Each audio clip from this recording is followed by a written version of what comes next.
So in the medieval architecture, we are learning Hindu architectures, Islamic architecture, Indo-Islamic architecture, और apart from Indo-Islamic और Islamic architecture के अलावा भी हमारे कुछ इंडियन आर्किटेक्चर थे जो मिडिवल पीरियड में काफ़ी फ्लॉरिश हुए। ठीक, जैसे मिडिवल पीरियड में ही एक नए धर्म का उदय होता है, दैट इज सिख धर्म। तो सिख धर्म यानी कि गुरु नानक साहब 1469 में उनका शायद बर्थ है। तो उनके आने के बाद फिर जो एक नया सेक्ट हुआ गुरु गोविंद सिंह जी तक, तो बहुत सारे गुरुद्वारे हमें नए तरह के आर्किटेक्चर में भारत में दिखाई देने लगे। तो सिख आर्किटेक्चर भी है, उसको भी जरा देखेंगे। तो ये सिख आर्किटेक्चर भी आपका मिडिवल पीरियड से शुरू हो जाता है। ठीक है, और इसके अलावा मराठास, महाराष्ट्र में मराठास का भी अच्छा खासा, तो इसके बारे में भी थोड़ा सा यहाँ देख लेंगे। ठीक है, मराठा आर्किटेक्चर है, सिख आर्किटेक्चर है, इसको भी नहीं छोड़ना है।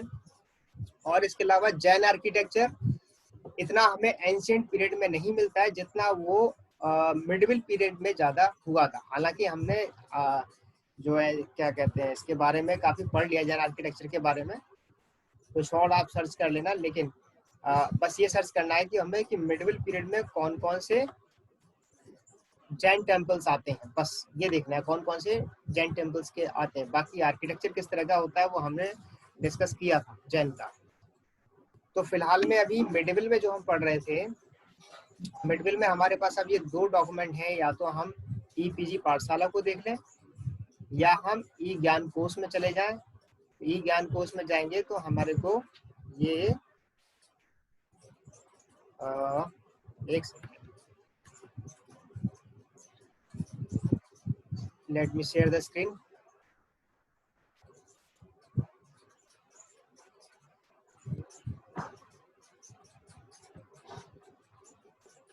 ये स्क्रीन नजर आ रही है, तो ये ई ज्ञान कोश का एक, ठीक है। तो यहाँ पर भी मिडिल पीरियड हम पूरा डीप में पढ़ सकते हैं, और शॉर्ट में पढ़ना है तो ईपीजी पाठशाला में, शॉर्ट में पढ़ना है तो ईपीजी पाठशाला में, और इग्नू के ई ज्ञान से कोर्स से पढ़ना है तो इसको थोड़ा सा और अंडरस्टैंडिंग दे दी जाती है। जैसे कि इंडो इस्लामिक से शुरू होते हैं कि on A careful reading of the reports prepared by General Alexander Cunningham on archaeological sites and remains, reports of the Archaeological Survey of India, volume 1, और ये कौन सा हो गया 23, शिमला कलकत्ता 1865-77। ये रिपोर्ट 1865 से 77 की है। अब क्योंकि हम जानते हैं आर्कियोलॉजिकल सर्वे ऑफ इंडिया 1860 में तैयार हो गई थी और 61 से काम करना शुरू कर दिया था। अलेक्जेंडर कनिंघम ने एएसआई को बनाया था, आर्कियोलॉजिकल सर्वे ऑफ इंडिया बनाया, तो उस वक्त से ये स्टडी कर रहे हैं। तो इनकी एक रिपोर्ट छपी 1865 से 77 के इनके रिसर्च की, तो उसी के बारे में जिक्र हो रहा है नॉर्थ इंडिया के बारे में। तो उसमें इन्होंने ऑब्जर्व किया कि वी ऑब्जर्व दैट, ये विजिबल सबको हो रहा है, इसको थोड़ा जूम करें। हाँ,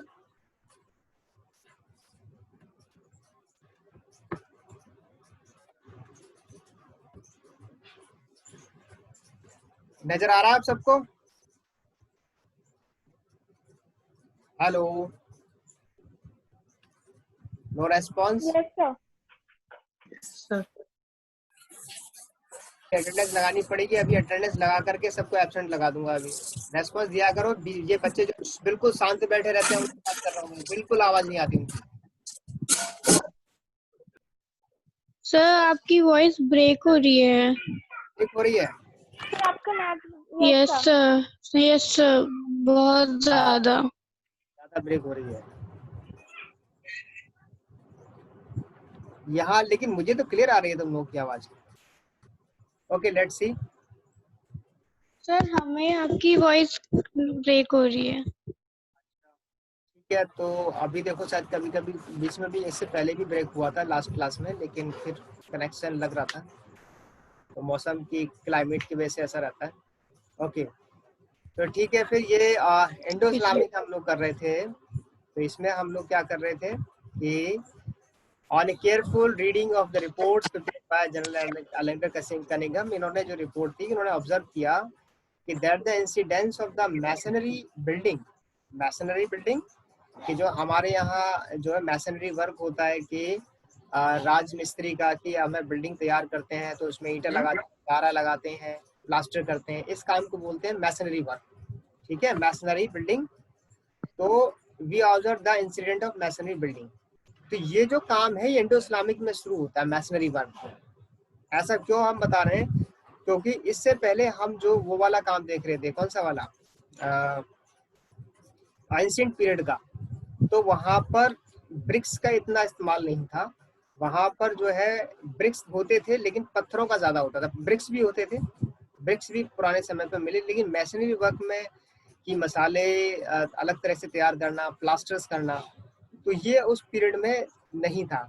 ठीक है ना, ईंटों का जरूर था कि बड़ी बड़ी ईंटें थी, लेकिन यहाँ मैसनरी वर्क की बात दिखाई दे रही है कि we observed that the incidence of masonry building including civilian housing in the towns increases significantly after the 13th century।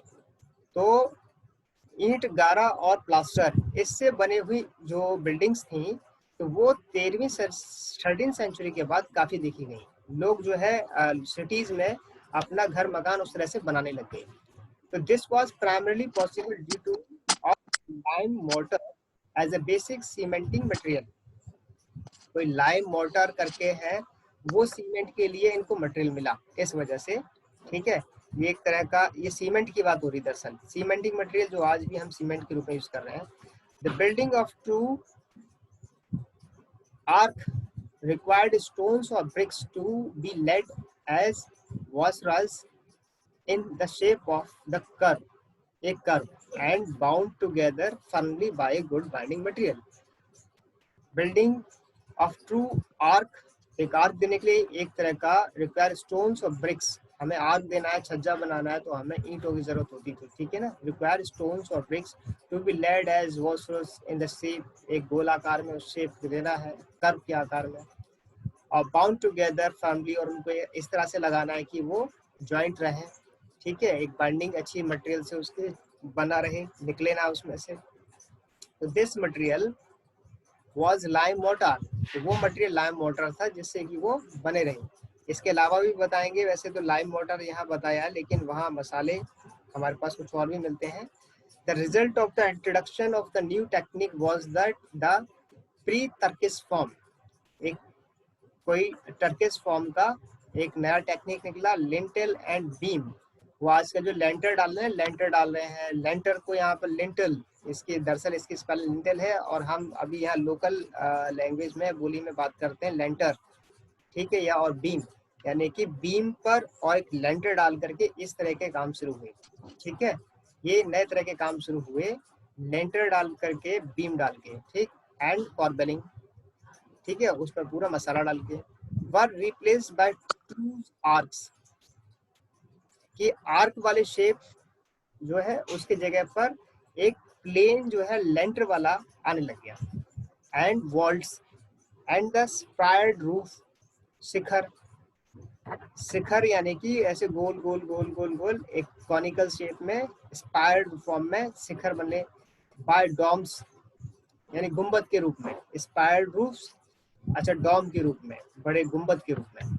ठीक है ना, arches are made in a variety of shapes, तो जो आर्क बनते थे वो कई शेप में बनते थे, but in India the pointed form of the Islamic world was directly inherited.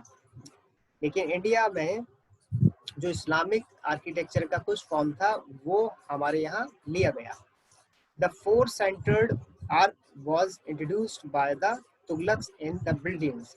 जो आप देखो ताजमहल के आसपास जो 4 मीनारें लगी होती हैं, वो जो है उसका जो आर्क है उसकी बात हो रही है। यानी कि जरूरी नहीं है कि वो थोड़ा सा दूर हो बिल्डिंग से, बिल्डिंग के अंदर भी जो है इस तरह के आर्क इंट्रोड्यूस किए गए चारों तरफ। ये 4 कोनों वाली जो चीज है ना, वो ये चीज आपकी इस्लामिक उसकी है।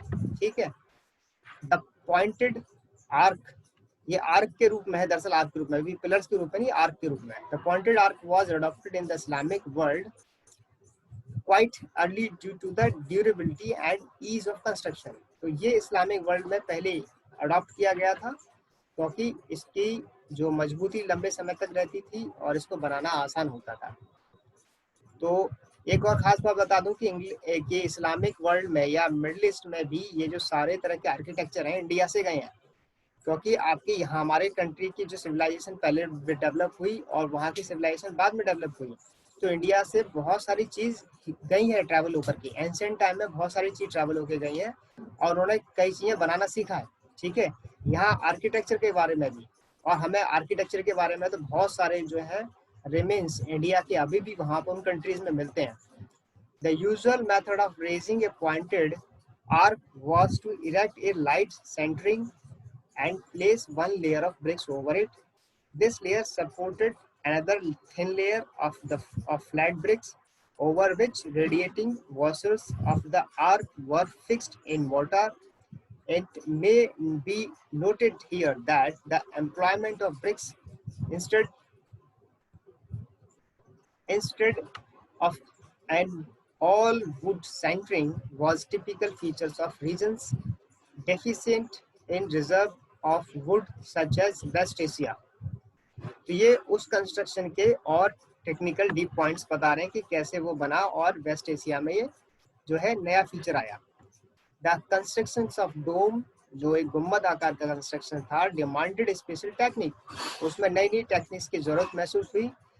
The problem was to find a suitable method of connecting the squares of rectangular squares और rectangular top of the wall of the room into a circular base for raising a spherical dome.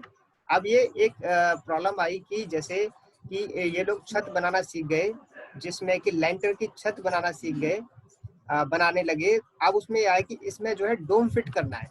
अब डोम fit कैसे किया जाए, ये एक जो challenge था। ठीक है, इसके लिए क्या टेक्निक, स्पेशल टेक्निक अपनाई जाए, वो एक चैलेंज आया कि वो कौन सा सुटेबल मेथड है कि एक डॉम को एक छत पर ऐसे कनेक्ट किया जाए कि वो उसके, जैसे कि अगर उसको गलती होगी थोड़ा सा तो बारिश का पानी है वो सीधे अंदर आ सकता है, ठीक है ना, उसके किनारों से, तो डोम भी तैयार हो जाए। तो वो कैसे होगा, तो इस वाली टेक्निक को वो तक काम करना शुरू किया उन्होंने। द बेस्ट वे इंडिया में हमारा बहुत दिखाई देता है ये सब चीज। The best way to overcome this problem was to convert the square plane into polygon. तो उन्होंने क्या किया कि जो स्क्वायर प्लेन बनाते थे लेंटर का, उसको पॉलीगॉन के फॉर्म में बनाने लगे, यानी कि जो मसाले को इस फॉर्म में बनाने लग गए, डालने लग गए कि वो जो है पहले से ही उस ढलाव रूप में बने, पॉलीगॉन के फॉर्म में बने, bye the use of the pinches across the corner में उसकी कुछ एक बना करके। ठीक है, उसके बाद it is curious fact that there are very few instances. मैं इस बात को यहाँ पर दिखा देता हूँ जरा, जो यहाँ हम पढ़ रहे हैं, क्या पढ़ रहे हैं, just hold.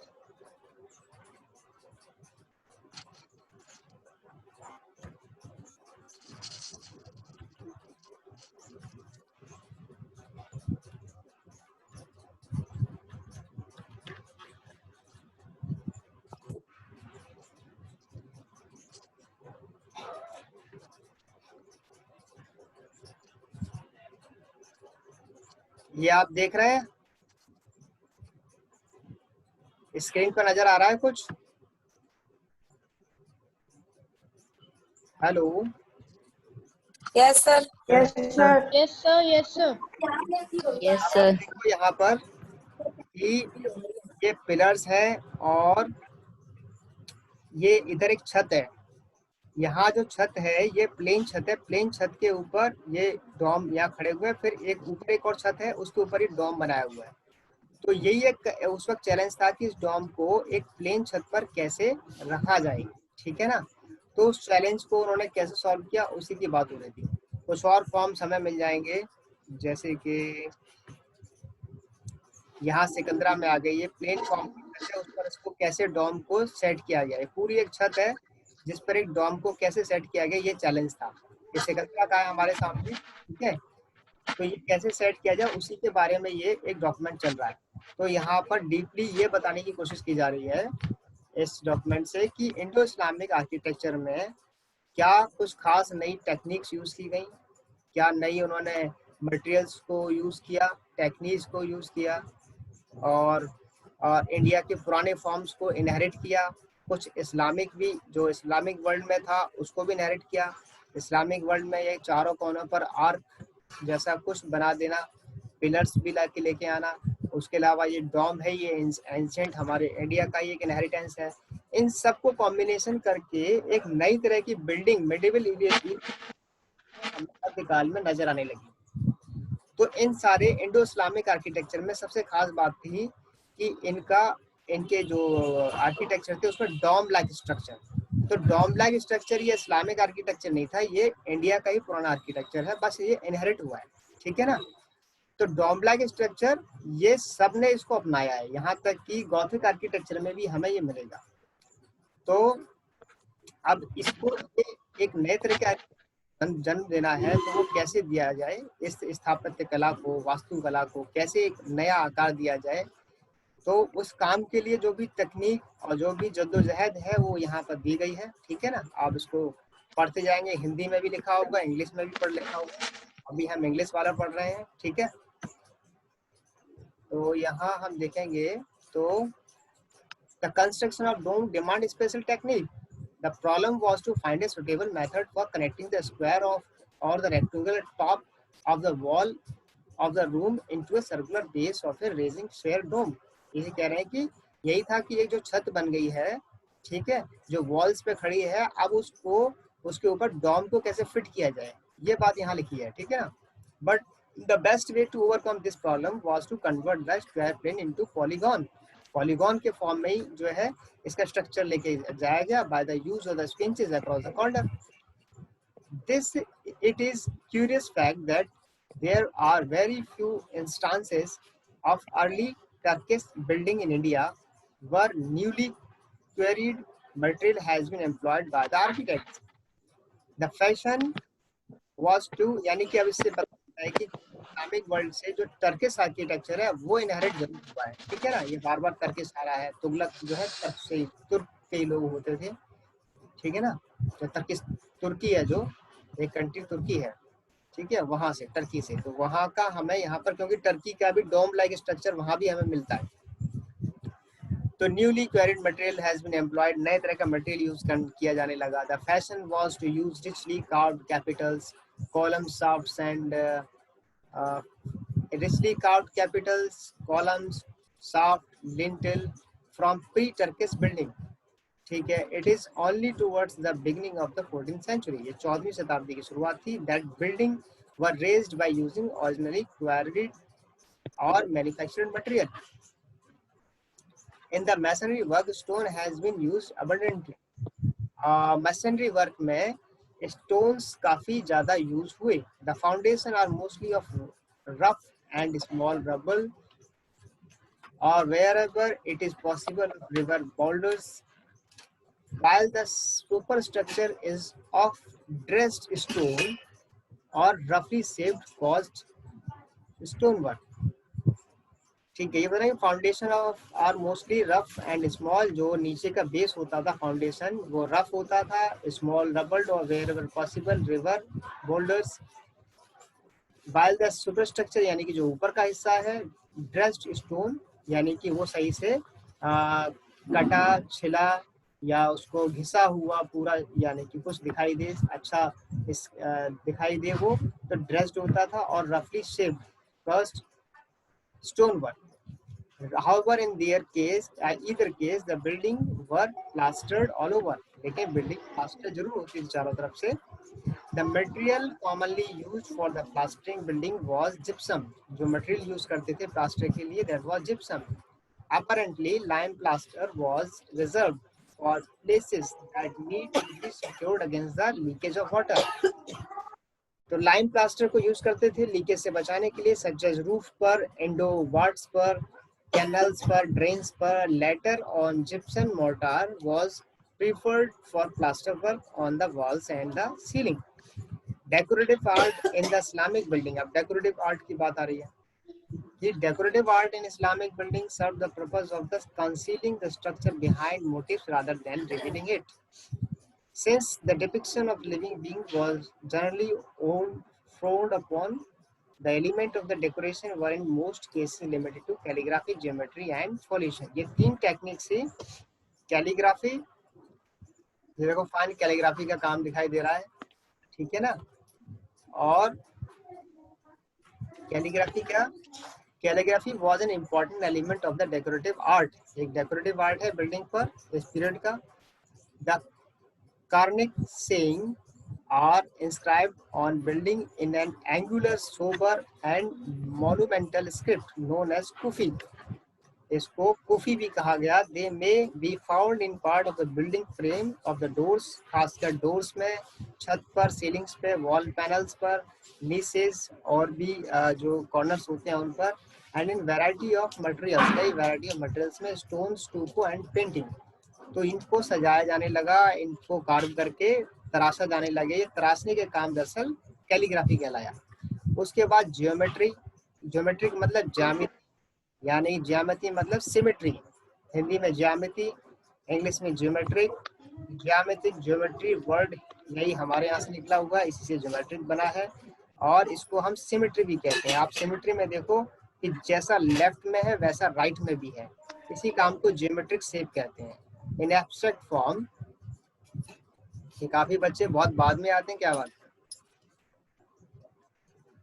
So geometric shape in the abstract form are used in these buildings in a bewildering variety of combinations. The motifs indicate incorporation of visual principles, repetition, symmetry and generation of continuous patterns। अच्छा, तो ये जो काम है motives indicates, जो इसके ये जो जगह है, ये ऊपर के छज्जे, छज्जे तो नहीं कहेंगे, जो ये वाला जो काम है, जो इनका ऊपर का पोर्शन, ये जो मोटिव्स हैं, indicate the incorporation of visual principle, repetition कि जैसे वो रिपीट हो रहे हो, सिमेट्री हो, सिमेट्री है, और जनरेशन ऑफ कंटिन्यूस पैटर्न्स कि ये जनरेशन से जनरेशन पे आता जा रहा है। ये ऐसा इसलिए बता रहे हैं क्योंकि सिमेट्री हमने मगध काल के आर्किटेक्चर में, मौर्य कालीन आर्किटेक्चर में भी सिमेट्री देखी है। तो ये जनरेशन बाय जनरेशन आ रहा है। तो आर्किटेक्चर इंडिया की आज की बात नहीं, पुरानी है। तो इसीलिए कोई भी रूलर हमारे देश में आए, उन्होंने हमारे इंडिया का जो पुराना आर्किटेक्चर है उसको कैरी फॉरवर्ड किया, ठीक है। और फॉइलेशन क्या है, फॉइलेशन एक अलग टेक्निक है। तो ये फॉइलेशन में, फॉइलेशन का क्या दिखाया था, फॉइलेशन का यहाँ नहीं आया। तो of the foliation, the dominant form of decoration employed in building in the arabesque. It is characterized by a continuous stem which splits regularly, producing a series of leafy secondary stem, ठीक है, which can in turn split again or reintegrate into the main stem. The repetition of this pattern produces a beautifully balanced design with three-dimensional effect। यहाँ हमारे को सही से ये जो है शायद ये फोटोकॉपी बुक है, अगर कलर्ड होता तो यहाँ नजर आ जाता, बुक नहीं ये वाला पेज, तो यहाँ नजर आ जाता। दरअसल आप देखते हो ताज, ये आप रेड फोर्ट पे जाते होंगे, सिकंदरा गए हो, सब जगह गए हो, तो कई सारे ऐसे काम हैं जो कि आप देखना बिल्डिंग पे किए होंगे कि कुछ जैसे एक स्टेम निकाली हुई है, एक जो है एक पेड़ का तना जैसा निकला हुआ है, उसमें से लीफ के लिए अलग से एक तना निकला है। तो ऐसे पत्तियां और फूल पत्तियां दिखाना, ये वाला जो काम है, ये वाला काम जो डेकोरेशन को बढ़ाता है, ये वाला काम फॉइलेशन यहाँ कहलाएगा, ठीक है। तो ये मिडिवल पीरियड में जब इंडो इस्लामिक की शुरुआत होती है उसकी बात है, ठीक। तो यहाँ पर खास बात टेक्निक्स की बताई गई है, मटेरियल्स की बताई गई है, कहाँ से इनहेरिट हुआ, ठीक है। टर्किश वहाँ से कुछ इनहेरिट होता है मटेरियल के फॉर्म में भी, टेक्निक के फॉर्म में भी, और इंडिया की जो पुरानी जो फॉर्म है वो भी इनहेरिट हो रही है, वो भी टेक्निक हो रही है। अभी ये क्या कर रहे हैं हम, मैं आपको ये सारी बिल्डिंग्स दिखाऊंगा अभी इमेजेस में, और अब अपनी तरफ से भी बहुत सारी चीज बताएंगे जब हम मुगल आर्किटेक्चर कर रहे होंगे या मिडिवल की और कर रहे होंगे। लेकिन अभी इसको रीडिंग करके हम ये कोशिश कर रहे हैं कि इसको, इनकी जो टेक्निकल जो बातें हैं उसको समझें, क्योंकि आपको लिखना होगा, पेपर में आएगा तो लिखना होगा, लिखना होगा तो उसके लिए पढ़ना होगा। और मुझे पता है कि आप लोग जब भी पढ़ोगे जब आपका पेपर होगा, यहाँ इसीलिए आपको पढ़ाना जरूरी है।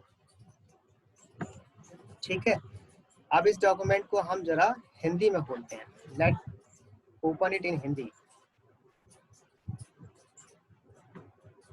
और बेटर अंडरस्टैंडिंग होगी।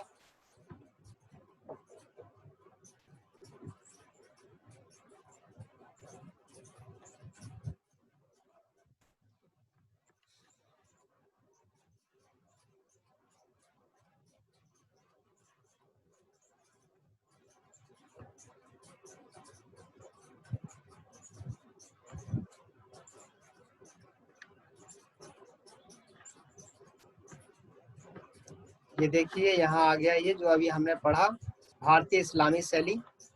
ठीक है, और इसको आप हिंदी में भी पढ़ सकते हैं, इंग्लिश में। सबसे अच्छा फायदा ई ज्ञान को उसका ये है कि आप हिंदी इंग्लिश दोनों में पढ़ के अपनी अंडरस्टैंडिंग बढ़ा सकते हैं।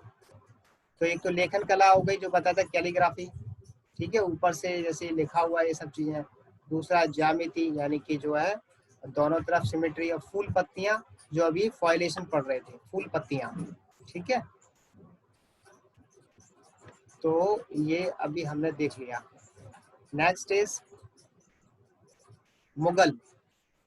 अब मुगल कालीन समय इस चीजों को देखेंगे और इसके चित्रों से इसको और बेटर अंडरस्टैंड करेंगे। मुगल शासक सौंदर्य के उपासक तथा कला और संस्कृति के संरक्षक थे। मुगल पीरियड का सबसे ज्यादा आर्किटेक्चर कहाँ मिलता है हमें देखने को? Where we used to see the Mughal architecture most in India? बताओ। सर दिल्ली। और एंड सर आगरा में भी सर काफी। आगरा सर, आगरा। सबसे ज्यादा आगरा में, राजस्थान में भी। सबसे ज्यादा आगरा में मुगल सर, का आगरा है, उसके बाद है दिल्ली। आगरा में दिखता है। दिल्ली के बाद अगला है यहाँ आपका जो ये है ना, औरंगाबाद और हैदराबाद। Yes sir. हैदराबाद, औरंगाबाद, महाराष्ट्र के कुछ सिटीज हैं उनमें भी कुछ है। क्योंकि मुगल जो शासन है लगभग काफी फैला था, यानी कि काफी समय बाद, मतलब कि मौर्य गुप्ता पीरियड के बाद ये जो हमारा कंट्री जो है रियासतों में डिवाइड हो गया। अलग अलग रियासत के अलग अलग राजा, सबने अपना अपना जो है राज लेना शुरू कर दिया। वो सब ऐसे डिवाइड हो गया, एक एक जो खंड खंड में डिवाइड हो गया। अगर एक खंड नहीं होते तो फिर ये बाकी जो बाहर से भी ऐसे अटैक ना होते। लेकिन मुगल काल जब आया तो मुगलों ने यहाँ इंडिया को अपनाया, तो अकबर के काल में फिर दोबारा ये सारा एक हुआ। इसलिए जो मुगल काल में आर्किटेक्चर है वो हमें नॉर्थ से लेके साउथ तक दिखाई देता है। सबसे ज्यादा आगरा में, उसके बाद कश्मीर में भी मिलता है, दिल्ली में तो बात डिस्कस किया, हरियाणा में भी कुछ है इसका। ठीक है, और ईस्ट की तरफ कम है, ईस्ट की तरफ कम है। ईस्ट का हम अलग डिस्कस करेंगे कि ईस्ट में किस तरह का आर्किटेक्चर है। कुछ हमने बंगाल का डिस्कस किया ही था। जो ईस्ट की तरफ जाएंगे तो कुछ जो है नवाबों का था। तो मिडिल, अगर इंडो इस्लामी की बात करेंगे तो नवाबों का मिलेगा, लखनऊ से लेकर के बंगाल तक। वो हम नवाबों को अलग से डिस्कस कर लेंगे। लेकिन अभी मुगल कालीन डिस्कस कर रहे हैं, तो उसमें सबसे ज्यादा आगरा का मिलता है। सबसे ज्यादा आगरा, आप आगरा के जितने भी मॉन्यूमेंट्स हैं आप विजिट करके देखो, देखना पड़ेगा आपको। टूरिज्म में है तो सीखना पड़ेगा। और उसके अलावा जब तक ऑनलाइन है तो आप गूगल से इसको, आगरा को जितना एक्सप्लोर कर सकते हो करो। फिलहाल में हम यहाँ पर कुछ फोटोग्राफ्स के थ्रू भी और इसके जो टेक्निकल बातें हैं यहाँ से पढ़ के भी समझने की कोशिश करते हैं। ठीक है, तो मुगल के टाइम में आते हैं कि मुगल शासक सौंदर्य के उपासक और कला और संस्कृति के संरक्षक थे। देखो इस बात को कैसे बताया जा रहा है, कैसे हम समझेंगे कि अकबर सबसे पहले मुगल, अगर हम काल की बात करें तो सबसे पहले कौन आया हिस्ट्री में मुगलों में? बाबर। कौन आया? जोर से बोलो। सर बाबर। बाबर कब आया? सर 1526। हाँ, 1526 में। ठीक है, सबसे पहले आया बाबर। बाबर ने बाबर की लड़ाई हुई किसके साथ? बाबर ने कितनी लड़ाइयां लड़ी? एक पानीपत की लड़ाई लड़ी थी,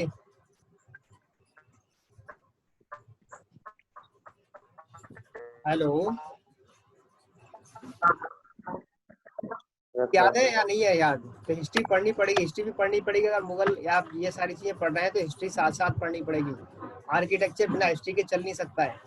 तो बाबर ने दरअसल जो लड़ाइयाँ लड़ी उसमें सबसे पहले उसने एक चीज इंट्रोड्यूस की, और उसकी ये इसलिए आ रहा है कि ये जो है इसमें आया ना कला और संस्कृति, इसके बता रहे हैं हम कि इंडिया में सबसे पहले तोप बाबर लेके आया। तोप सबसे पहले तोप कौन लेके आया? बाबर। तो यहाँ उसकी लड़ाई हुई पहली, आगरा में लड़ाई हुई पहली उसकी किसके साथ? बाबर की राजस्थान राणा सांगा के साथ। राणा सांगा वो लड़ने आगरा आए, ठीक है। तो उनके पास घोड़े थे, हाथी थे, और पैदल वो थे, पैदल क्या नाम है, पैदल सैनिक थे। पैदल सैनिक ज्यादा थे, और जो राणा सांगा थे वो हाथी पर बैठते थे, और पैदल जो है सैनिक ज्यादा थे, और घोड़े वाले उससे कम थे। घोड़े वाले बहुत कम थे, पैदल सैनिक ज्यादा थे। लेकिन बाबर के पास एक तो घोड़े वाले सैनिक थे, सारे के सारे सैनिक घोड़ों पर, और उसके अलावा उसके पास थे तोप। तो उसने आसानी से जो है इंडिया को यहाँ से अपने जीतने के बाद अपने उसमें करना शुरू कर दिया। आगरा को अपनी उसने वो बनाया, राजधानी तो नहीं कहेंगे, लेकिन उसने पर ये जगह अच्छी लगी। तो तोप उसके पास होना, यानी कि तोप एक अपने आप में कला है। ये ऐसी चीजें वो मुगलों के साथ पहले से है। तो बाबर की क्या खास बात थी जो जिसकी वजह से हमें आज आगरा में बहुत सारी चीज देखने को मिलती है? बाबर के साथ सबसे खास बात थी कि बाबर जो है प्रकृति का बहुत अच्छा जानकार था, यानी कि नेचर से उसका बहुत लगाव था।